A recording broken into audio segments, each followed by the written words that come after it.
You're listening to the voices of the Occultinarium. We are inviting you to cross the threshold of the unknown. Hello and welcome to tonight's episode of the Occultinarium. We are the voices of the Occultinarium, and tonight's hosts are Luigi. Anna. Amelie. Lynn. Tonight's episode, we will interview one of our hosts, and that will conclude our little interview session of the hosts. So if you have not seen the others, curious, you can check them out.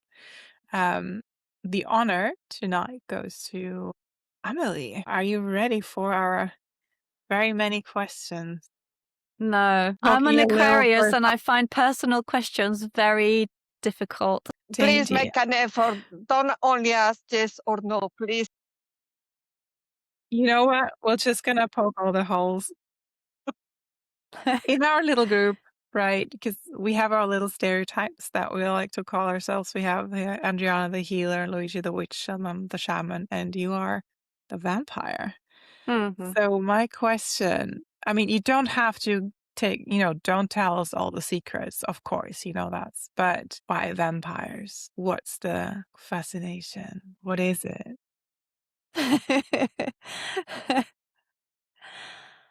Where do I start? I've never been into vampires because I've seen movies, and I think it has progressed. It has changed throughout my life. I was really like this whole. Okay, so I was born in Poland, so this whole vampire thing, I heard it in a lot of stories, and I always found it really fascinating that you can die and then you become alive again.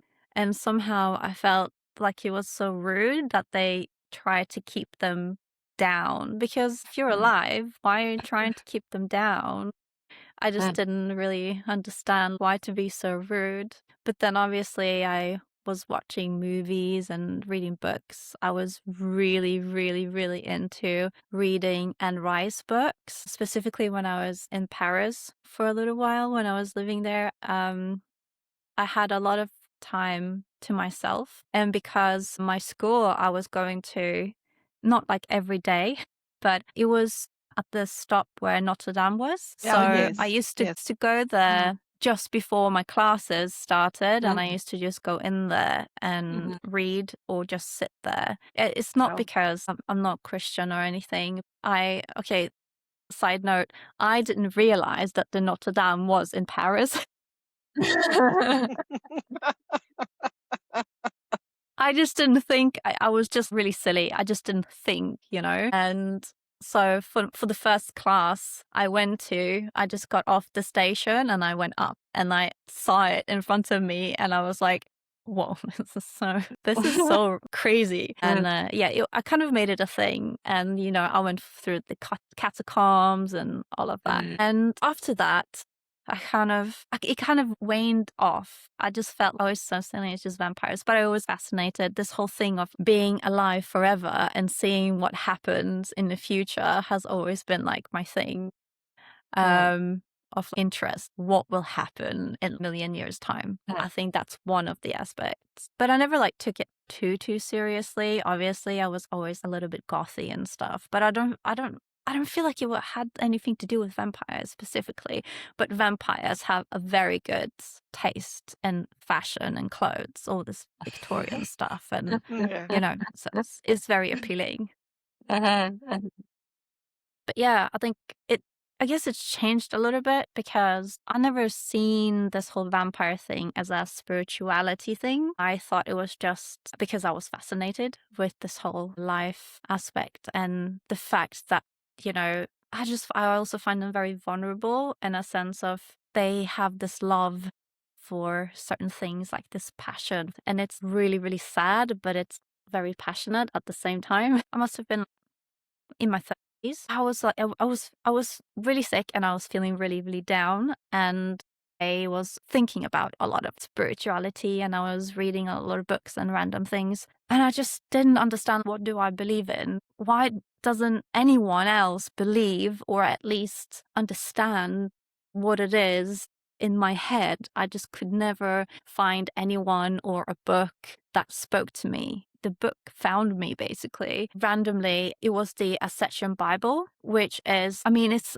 vampiric, but in a different sense than like Dracula. Just because when I was very, very little, I found this ankh. I was like, oh my God, this book has vampires and it has an ankh on it. It was like super silly and super naive as well. It must have something to do with it. You were fascinated with this, now this, and then this book just appears. You have to read it. And the first maybe 15 pages, I was just so amazed how I just felt like I was reading something that I completely understood. Like someone was explaining things in a way that I never heard anyone explain things. And now I know when I'm older reading the book again, I definitely did not understand everything that the book said, but I was just so fascinated and I read the book. I think within a few days, I just read it through. And I think after that, I was okay, this is something I can read on because it's about vampires, but it's also the aspects that obviously then I learned more about the aspects of energy and, there's good and bad vampires. It's not just drinking blood, it's all the other spiritual aspects. And therefore, in my, I guess, sad attempt, feeling I want to belong somewhere as well, I was this is definitely, this is me. In a very plain way. I was like, this is me. I'm a vampire. No, I actually never thought I am a vampire as such, but I just, there's just something in the basic human, I guess, human, non-human ways, this kind of primal aspects to it. But yeah, so therefore that's it. Thank you for shedding some moonlight on this question. I think that's fascinating. I was listening to you so attentively. I said, that's mesmerizing. Wow, I want to know more about her. So, Amelie, you mentioned it that one of the attributes or qualities of the vampires is the sense of style and aesthetics and, being fashionist and being, I think, researching more stylized and more refined taste. So I wonder, what do you do? Or what else, apart of being, your daily life and the things that you do? If there is any other passion or any other thing that you enjoy doing? There's a lot of things that I enjoy doing, and there's a lot of things that I hate doing. Isn't that right?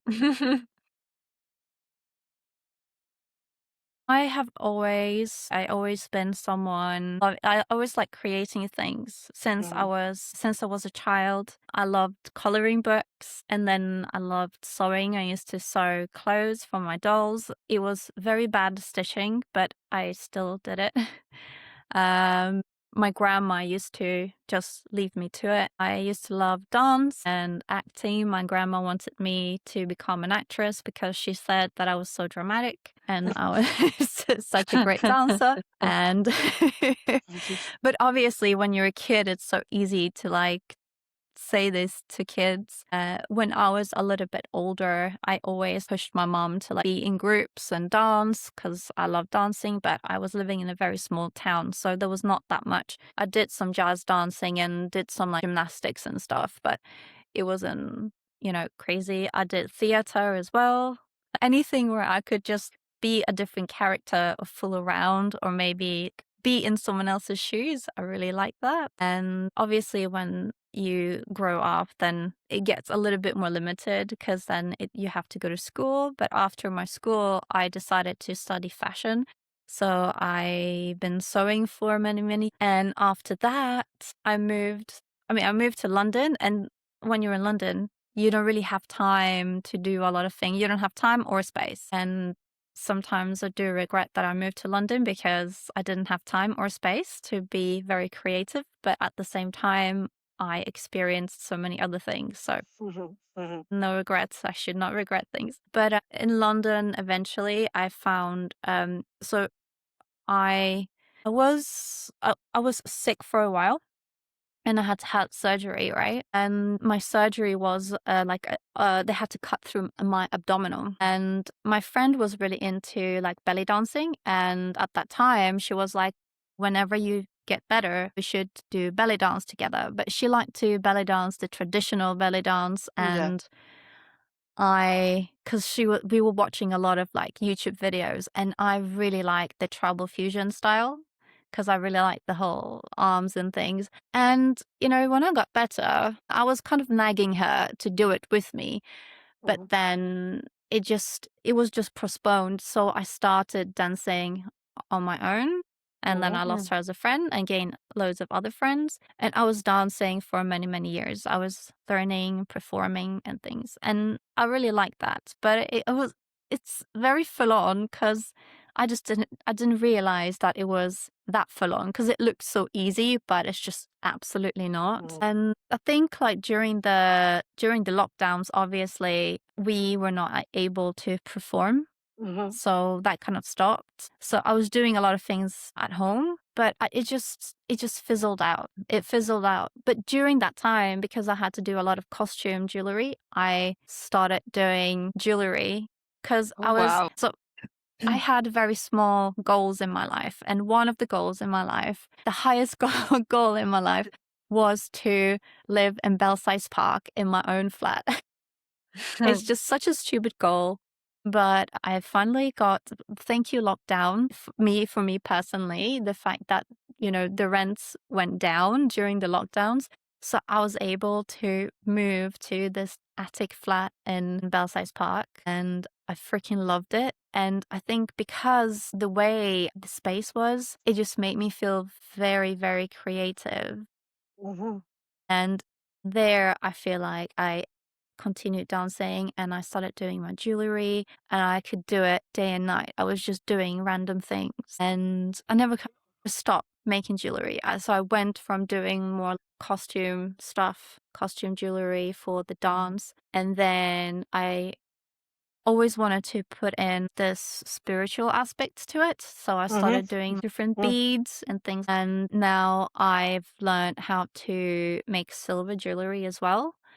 And I always kind of intertwine the spiritual aspect with the jewelry. So even if it might just look like normal, there's always something that I put in. It's not cursed or anything like that. Unless you piss Amelie off before buying, then it might be. Yeah, you might want to sage it before you wear it or something. So you are working with silver, your nemesis. I think that can kill you. Yeah. I mean, not really, No, I'm kidding because because in all the silver. vampire stories, it's the silver bullet or something like that. That's werewolves. That's exactly werewolves. what I was They about don't- to say. That's werewolves. They don't like silver. That is it. Vampires, That's werewolves. So when you see in the For you, movies that yeah. I'm very funny when it comes to like vampire when I'm watching movies and stuff, because ever so often there's certain things that they do and I'm just like, no, that's not right. No, that's not. I can't. Something just really annoys me, and that's one of the things. Yeah. No, it's the werewolves. The werewolves. So you're still Vampires are working fine. with silver and your jewelry and, So Yes. what is your favorite Yes. piece? A necklace or earrings or rings? What is the things that you do? I do pendants and I do earrings and rings. I preferably, when I make rings, I like to make them bespoke because of the yes. size The as size, well. Sometimes I do make things randomly. I mean, silver is not, it's an expensive material to work with in the first place. So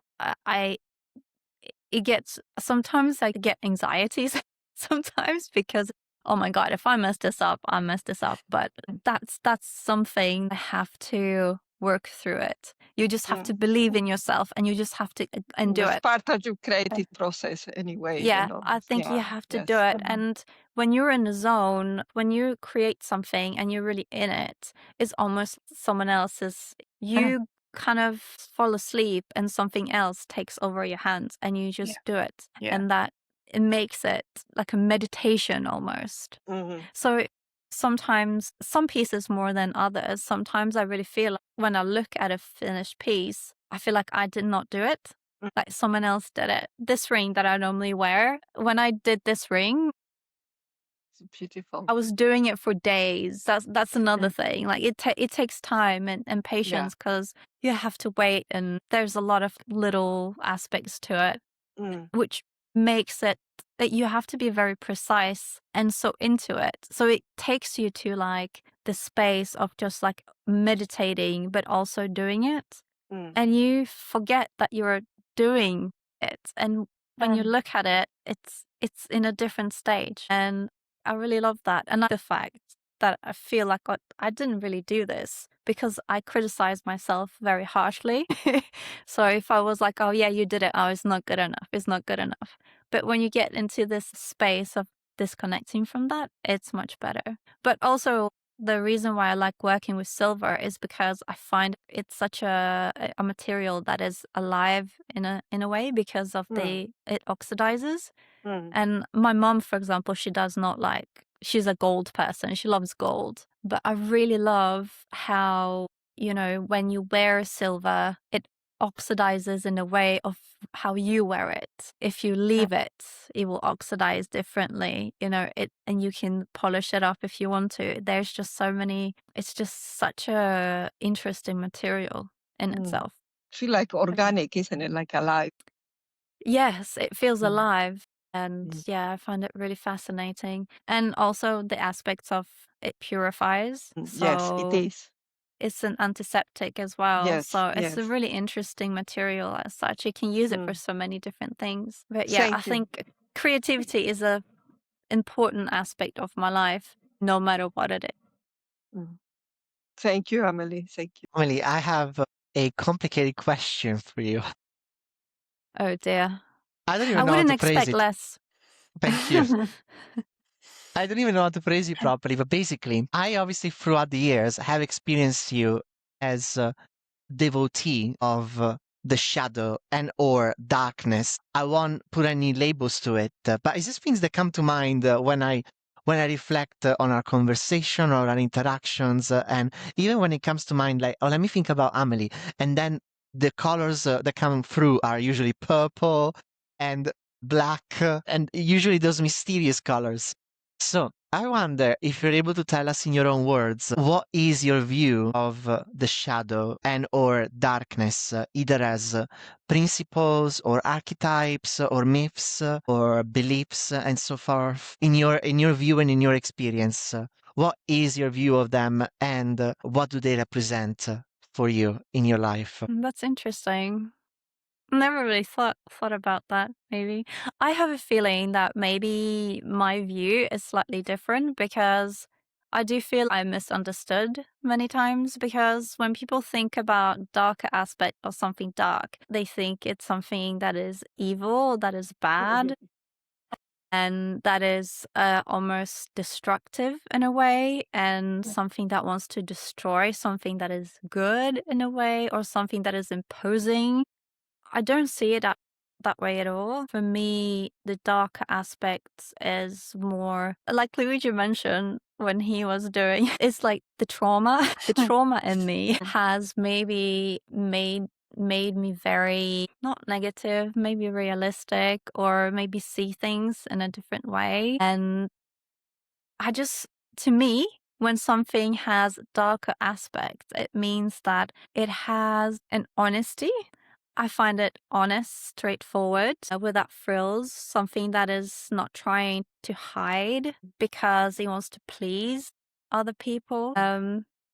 And I find that it's aspects of a person or life or whatever. I mean, everything has, I find, darker and lighter aspects. Like people, talk about good and evil.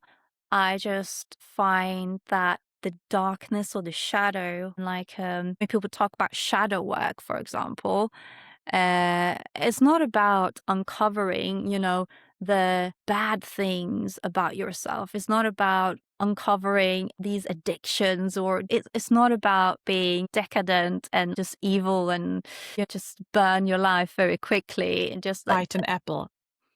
yeah, exactly. It's not like, drinking wine all day I always felt like the villains in movies, absolutely, they always had better clothes, they have, better vehicles, they're cool, they don't take any shit. But I also better found songs. like better everything, Better and stories, exactly. And they always, I find better many times they just, reasons. and misunderstood. I find them very misunderstood. Nobody seems to understand them. So therefore, they basically have to fight their battles by themselves, unless they have that little crazy helper, that little sidekick that they always. Yeah. But I love sidekicking. yeah, I think when I think Luigi will probably maybe recognize this a little bit. When I was very, very young, I saw a movie. It's like a 3-part movie about Merlin. It's quite old, but it's not too. With Oh, is yeah, I it love Neil that. Young? It's pretty. I think Helena Bonham Carter is in there and stuff. Yeah. And Sam Neill plays Sam him. Neill. Oh, Sam Neill. I Sam knew Neill. there was something like that. Yeah. And it's a very mainstream movie, I guess. But something that really clicked for me when I was watching it was Queen Mab. To me, is how on earth can you see her as evil? I do not understand how you can see her as evil. To me, she's like the old ways, how things used to be before, how you used to be one with nature, with magic, understand things, use it to your advantage when it's there, how to speak to things. And I just never ever understood why, and even her sister, right? The Lady of the Lake was against her. And it's like, hold on, you're What happened to supposed loyalty? loyalty, exactly. What happened to loyalty there? You're basically telling her, your sister, to die because someone else has a better view of things. I assume Christianity, I don't know. And this is something that this is how I see the darkness and the shadow is like Queen Mab. I think this is a good way of explaining it. Is like these dark ways that people say it's dark and stuff, but actually it's just something very almost primal, and you're just one with nature. And this is where magic comes, because you're connected to everything. And why this is dark, I do not understand. To me, it's not. Thank you for that. Yeah, do you remember if there was any point of your life where you started to be attracted to that kind of, well, like we said, like darkness, like this other aspect? Or has it like always been there, like since you were a child? Or do you remember there was something particular? Because I mean, you mentioned like in Poland with the myths of the vampire, and that is naturally also something that's considered like a darker aspect. But also now, like Queen Mab, I suppose that was later in your life. Yeah. Do you recall any kind of particular? That's it. I'm done with the light and the pretension. I think it's very difficult to kind of pinpoint. I didn't pick it as a fascination, I think. I feel like it just came to me. And we had conversations about this before, but I don't think we were recording when we're talking about dreams. I used to have this reoccurring dream. I must have been maybe 3 years old or somewhere there, and this reoccurring dream of like being buried alive in one of those church hall things, and walls were coming, and it was just reoccurring. And I don't feel like at that age I couldn't have, made it happen. I don't understand how, when you're a kid, like how I didn't watch nothing that I can remember, any spooky films or anything. I Yeah. just think there was always something. See, I don't want to be like too sad, but I always felt like when I was a kid, adults were always trying to like be nice or trick you with sugar or something nice, but it was always a trick to get you to like either go away or be quiet, or it never felt genuine. So I think therefore I never really believed when it comes to love and light, good vibes only. I can't do it, because to me, that's being dishonest. You're not being honest if you say good vibes only and you don't want to hear about the the opposite things or hear about darker things, to me, you're not being honest with yourself. There's something that you're trying to hide, or there's something you're trying to suppress. And that's just not good for you. But I think it must have been my dreams that triggered it. And maybe because I was so young and I was dreaming this, I wasn't as scared as maybe others would be when you are older and you're starting to read or discover. And then I didn't even think about this is so dark or this is not Yeah. accepted or strange. I just didn't. I It's heard more it from. interesting. Yeah, I just felt more like it was more honest. Yeah. Yeah. And also, you know, Makes sense to me. yeah, I know. I know. I think that it is a little bit complex, defined where darkness starts and where light starts. So I think they work together. You are talking about wholeness, no? To make a whole, that is not only to choose one path, but recognize the other side in order to be yourself more aware of who you are and how integrating both aspects of yourself make you a whole. So I wonder, where do you feel you are in your evolutionary process, in your path right now in your life? What is the purpose for you of your darkness? Where are you integrating, if you say darkness and light? But I would like to know, in your evolutionary process, in your path, where are you right now? Here. That's it. That's the answer. That's right. That's it. That's it. No, I'm here. That is actually very. It's a perfect answer. But if you need me to elaborate, No, thank you. No, but because when you say I'm in the darkness or recognize the darkness, it's somehow you have to recognize where is darkness because there is light as well. So for that, I say there is very difficult and nuanced to see where light and where darkness start. You know, to me, it's a complement. They go. You evolve through darkness or you evolve through light. You know, but where are you right now?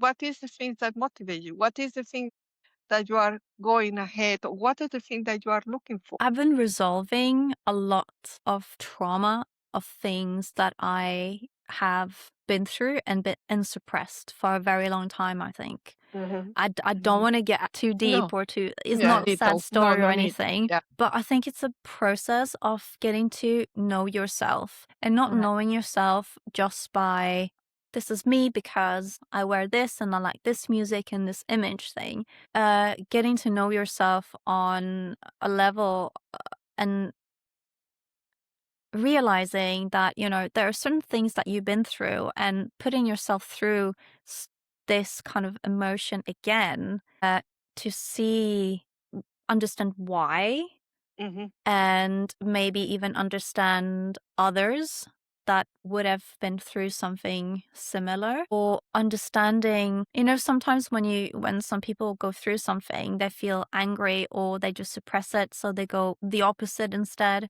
because it's certain things just difficult to process. But I've been processing things for a while now that I should have probably done before, but I think it's also when you have a hectic life and things just happen, you know? And also maybe it happens with age. A lot of people do say when you're certain age, you start understanding things in a different way. So maybe that's also an aspect. But I feel I have to start with myself, because if I'm in a position of certain things are uncomfortable or I don't want to talk about it, or, you know, if someone else talks about something and it kind of triggers you and you become very protective of something, or then I want to know why. What makes me so triggered, or why can't I listen to someone that has the view that is opposite to me? Why is this triggering? It doesn't mean that you have to believe in whatever the other person says. It's about just, I can listen to you. I understand where you're coming from. I don't believe in that, but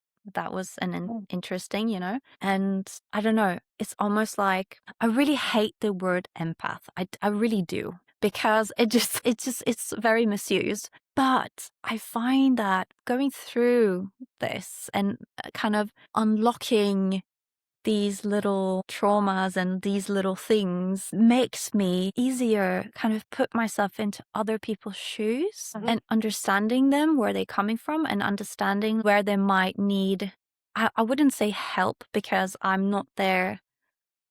I'm not someone that is like, oh, hey, let me help y'all, but I like sometimes, like we said, this whole devil's advocate is one of the things, but it's nice to be able to maybe understand, or at least I think I understand, and kind of trigger something within that person so they can help themselves, because I think you kind of need that process. If you tell a kid, don't touch that, that's hot, they'll still want to try touch it because they don't understand that it's hot. But if they feel that, actually it's hot, they won't do it. You have to experience certain things in life.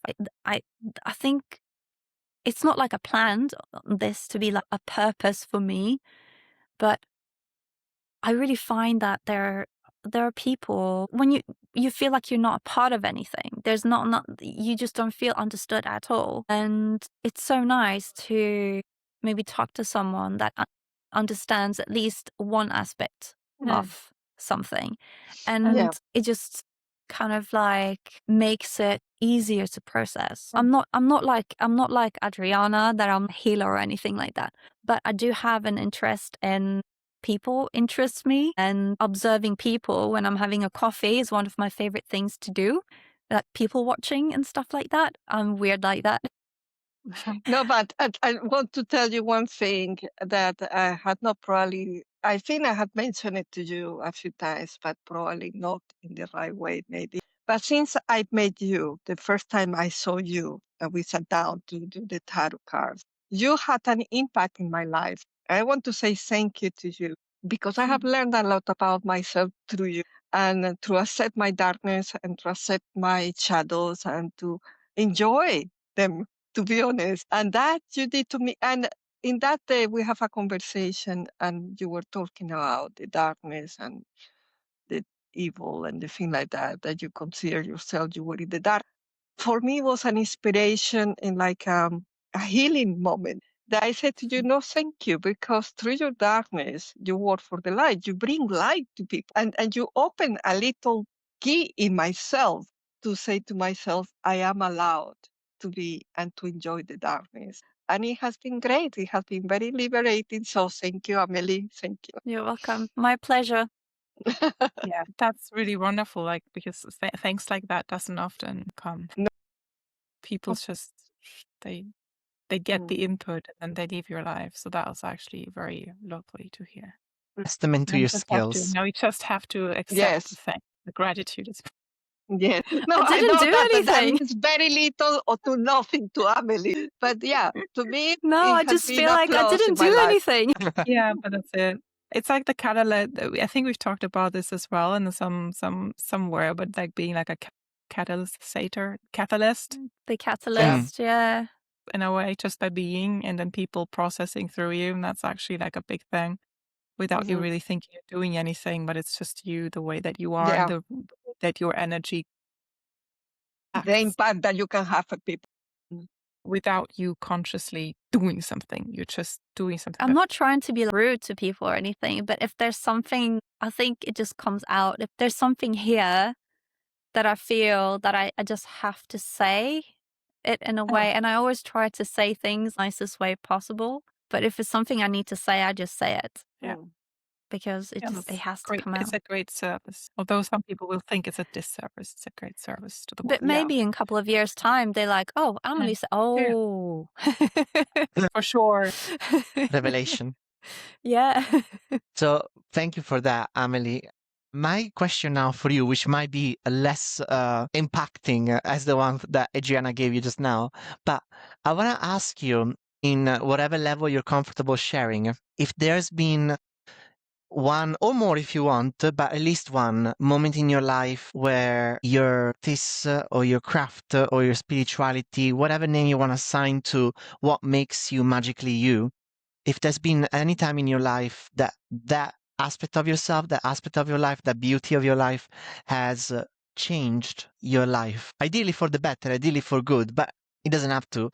But yeah, a moment that defined you, um, through your magic, through your unique self? That's very difficult. I don't know. Like I said in one of the first episodes, when I was a young teen, I used to just go to the woods by myself. I didn't see it as a spiritual thing, but thinking about it now, it was. I was definitely not reading. I wasn't reading books on spirituality as such, but I had books that I was really interested in, like different crystals, which was not in a spiritual way, but just gemstones and crystals in general. And my mum had this book about different herbs, and I was really young, and I really liked the format, and I think I really liked the fact that you could learn something. I was never someone, and Rice, I love reading her books. That they're fictional, but when I normally don't really like reading fictional books. I like something that you can learn something from. And I think because I was reading those books, and I used to like baking as well for some reason. I know it doesn't have anything to do with that probably, but it's something to do with like ingredients and how you combine things together that it really fascinate me. And sorry? Alchemy. Alchemy. Yeah, there we go. Temperance. Yeah. Yes, well, one of my favorite cards. Mhm. Everyone says it's so boring, but I love it. Yeah, and I think by me going to the woods also by myself, I think I felt really free to do things the way I wanted to. I never followed any, I wouldn't say that I never followed any certain rituals, because I think at some point I had a little book with some spells and things, and I thought, oh, that's so cool. I also want to be so cool. So I did some spells, but it wasn't very, I didn't take it very seriously, because the way I think, and I still think like this, but someone else wrote this and it might work for her. It doesn't necessarily work for me. I liked it. It's fascinating and you can do it and it might work, but I could never feel the connection to things that someone else, it's more like a tool. Or I then wrote my own ones. So I used to write poetry as well when I was a kid. So just like little things like that. And I think this has really impacted the way I saw spirituality, because in Poland, I was obviously born into like the Catholic culture, but my grandma, she believed in angels and guardian angels, and she always used to tell stories about angels. So I think that kind of detached me from like Christianity as such. And then the fact that I was allowed to go by myself and do my thing. Maybe it's a little bit weird to do it as a kid, to like do things like this, but I really liked it, and I really liked the freedom to be able to sing loud if I wanted to, dance crazy if I wanted to, and nobody could see me and nobody had any issues with anything, and that made me feel really free. Yeah. That must be the start of my spirituality or my belief, for sure. It's beautiful. Thank you for that. Yeah. I wonder whether like all of the kids that were just allowed to reign free and just run into the woods and do slightly dangerous stuff turned out to be witches and slightly not enlightened There's something people, about the but woods. there's something. Yeah, there's something there if you just go. Yeah. I don't know. There's a vibe. Yeah. Thank you for that question and answer. I have a little bit of a very different question, and you don't have to go like long into it at all, but I know you keep mentioning your love for conspiracy theories. So let's not talk about them themselves, because that's going to be an extra episode. I just want to know, like, what about them? And I As mean, in, like, why? Why? I already have things. I mean, I can, but just in your own words. I think I understand, but in your own words, what is it that fascinates you about conspiracy theories? So this is something that my mom told me, is that since I was very little, well, since I could speak, which was when I was very little, I started speaking very early on, she said. I used to always drive her absolutely insane by asking why. Like, why is this like this? Yeah, but why is it like this? Yeah, it's blue because, yeah, but why? How is it blue?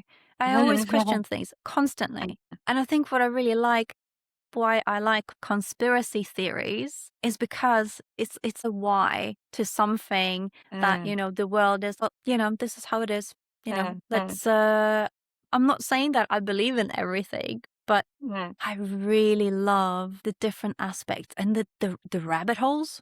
They are so deep and I love it. And I do question the world, and I do question what is being said to us and how it's being presented and how things are. I question all the time. And there are some absolutely mad conspiracy theories out there. But there's also a lot of conspiracy theories I find that were called conspiracy theories, but are now true. So I think it's just very healthy to keep your mind open because, you know, things are not really what they seem. And also it's fun. So why not? Yeah, that great answer.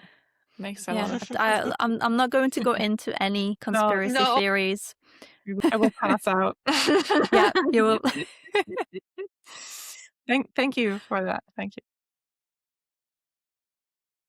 I love you, Amelie. I know that we have very different personalities, but I find you so fresh and so genuine and so authentic that I wonder, I would like to know, why did you start with tarot? What did attract you to tarot? What is the means for you working with tarot and being so creative as you are you going to design your own deck? I mean, I'm not that good at drawing, but I had You could make it as sure. yeah, could work together with an AI. No, I'm kidding. Yeah.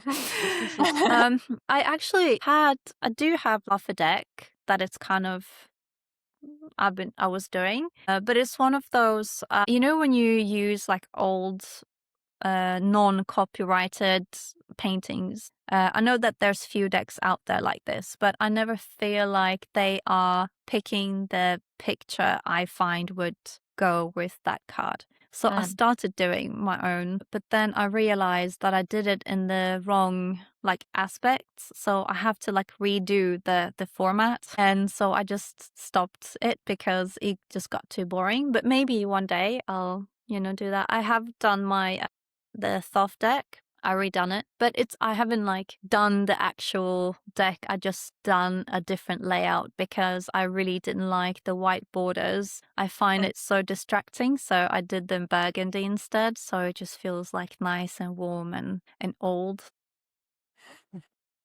So why you What were made me attracted to tarot? start? I'm trying to remember. I got obviously like I was reading about because of all these different books, you know, I actually read a tarot book before I had a tarot deck. But then when I was quite young, you know, when you have like a week, I don't know, maybe because we come from different places, it's hard to know if everyone did it. But in Sweden, they used to kind of put you for a week or sometimes two at a workplace just to see if you kind of trial, like a work trial thing. It wasn't like you were definitely working, it was just a trial thing.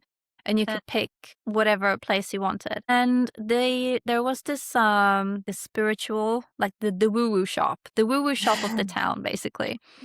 And I was like, I want to be there because I thought that would be so cool. And at first I thought I'm just basically like pulling their legs. They will never allow me to be there. And I asked the owner, I went into the shop and I was like, look, we have these, you know, work. She was like, okay, you can come.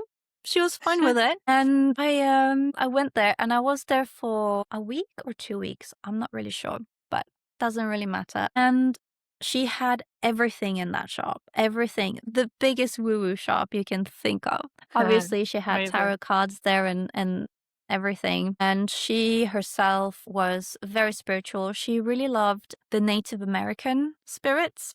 Okay.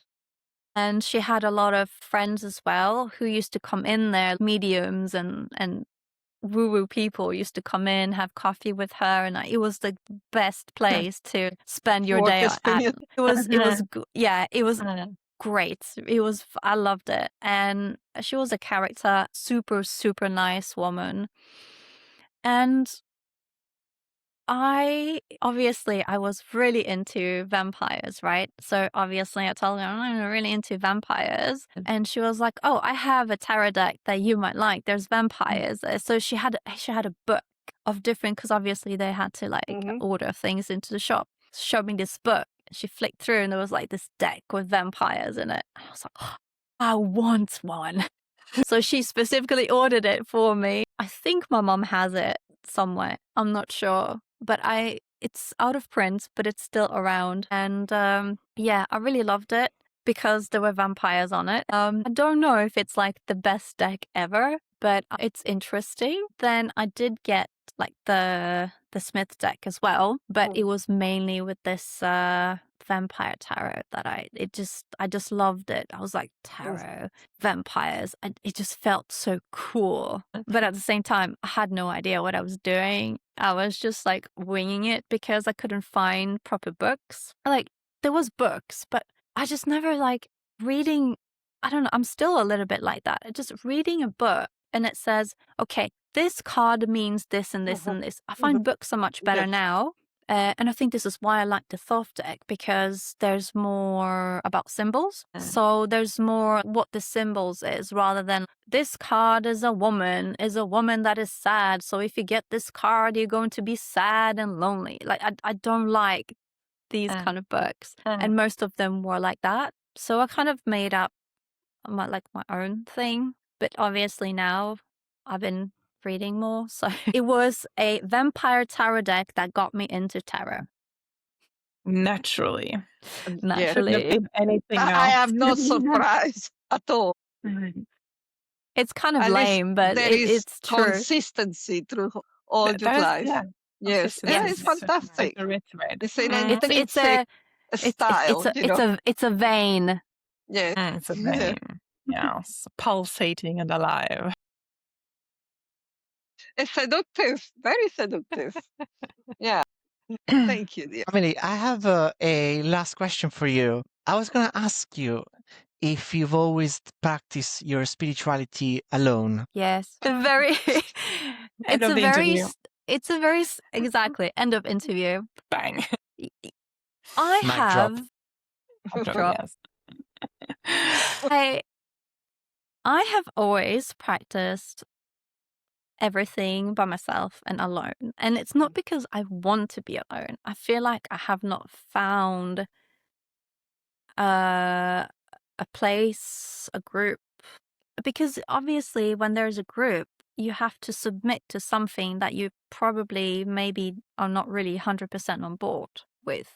I always find that there's always an aspect of something that I'm just like, well, are you doing this?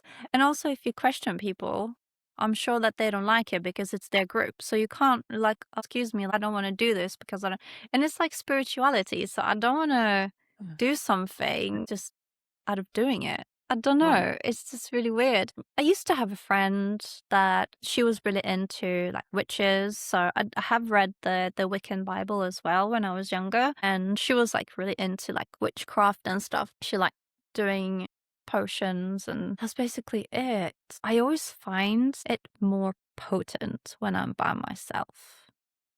I think, yeah, social aspect, like Beltane, for example, you know, you can go and celebrate like a seasonal thing together. It's a completely different thing because there's a social aspect to it. But I think if you really want to connect with something higher or something that is sacred to you, I find you kind of have to be by yourself, because I connect to something not outside of me. I connect to something that is within me. And the real connection is when I'm by myself. And maybe also, there's maybe also an aspect of being aware that someone else is in the space. So it's a bit distracting. When you're by yourself, it's just so much stronger. And I think one of the things that I would love to do is to like meditate in one of those sensory deprivation tanks. The float Yeah. tank. Yeah. That would be interesting. Yeah, I would like to do that too, just to experience it. It's different. Yeah, me too. I think you mentioned me that. too. This whole like make it happen. Void, darkness, by yourself. Yeah. Oh, I love it. Sounds so serene. cozy. Some people will get panic in there. No, this for me, is- that is a fantasy. It's a dream. Yeah. And It's this like a is holiday. exactly I find the aspect of, if you're good vibes only, this means that you're suppressing something, and I It'll think come out. yeah, you if you're a person that cannot be by yourself when it's quiet, then there's definitely something you have that you need to work on. I'm not saying it to be rude or anything, but there's definitely something that because you should be able to feel calm and peaceful when you're by yourself and it's quiet. And I think a lot of people find that very difficult. Yeah. Wow. Well, thank you, Amelie. Thank you for that, Amelie. Now we know so much Phew. more about you. Woo! Well, thank you guys also for tuning in and listening. Subscribe, comment below Like us. about what Like you us. what you felt weird and what you resonate with, and how do you see darkness for yourself. Thanks for Dark coffee. dark coffee. Buy us dark coffee. You can buy us dark coffees. The link is in our description. Anyway, thank you so much for tuning in, and see you again in the next rabbit hole. Good night. Good night. Bye. Bye. We are the voices of the Occultinarium. Welcome to the rabbit holes.